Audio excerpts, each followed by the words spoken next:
मुंबऱ्याच्या बरोबर टोकावरती जिथे मुंब्रा म्हणजे खरं म्हणजे सुरुवात होत असेल तिथे एक स्वातंत्र्यपूर्व काळापासून एक शिखांची वस्ती आहे. कोणाला माहिती आहे का? रेतीबंदर नावाच्या भागामध्ये तिथे गुरुद्वारा आहे. कोणाला माहिती आहे? मुंब्र्यामध्ये अनेक वर्ष आगरी समाजाची, कोळी समाजाची शेती होती. मुंब्र्याला दंगलीचा इतिहास नाही.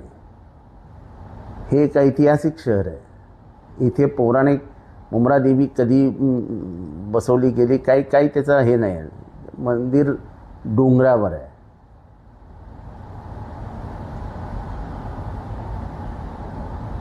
कुठल्याही मुंबईतल्या किंवा कुठेही झालेल्या दंगलीचा स्पर्श कधी मुंब्र्याला झाला नाही.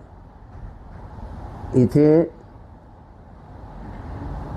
कोणाचंही वर्चस्व नसून इथे सामाजिक एकता आणि एकोपा कायम राखला गेला आहे. इथे शिवरायांच्या ची मिरवणूक निघते. इथे ईद मिलादुल नबीची मिरवणूक निघते आणि दोन्ही मिरवणुकांमध्ये सर्व समाज सहभागी होतात. इथे ईदही साजरी होते, दिवाळीही साजरी होते, होळीही खेळली जाते आणि जो सण ज्याचा आहे तो त्याचा सण साजरा करतो आणि सर्व समाज त्याच्यात समाविष्ट होतात, एकत्र येतात, आनंद घेतात. हे या शहराचं महत्त्व आहे. मुंब्रा देवीला इथले आगरी कोळी आई म्हणतात.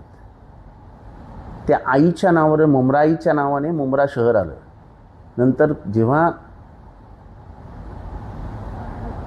ठाणे ते कल्याण ही रेल्वे सुरू झाली तेव्हा मुंब्रा स्टेशन झालं आणि त्या मुंब्रा स्टेशनला मुंब्रा देवीवरनं मुंब्रा हे नाव पडलं. हा इतिहास आहे.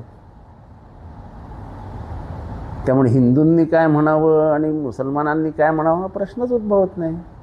आपण महालक्ष्मी देवी म्हणतो का? महालक्ष्मी स्टेशनला जाता येता कधी इथला कुठलाही समाजाचा माणूस, मराठी, गुजराती, अमुक तमुक, हिंदू, मुसलमान, काही महालक्ष्मी देवी म्हणतात की महालक्ष्मी म्हणतात?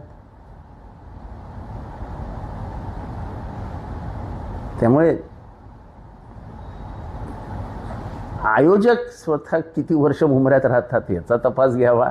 याच्यात सहभागी झालेले लोक मुंब्र्यात किती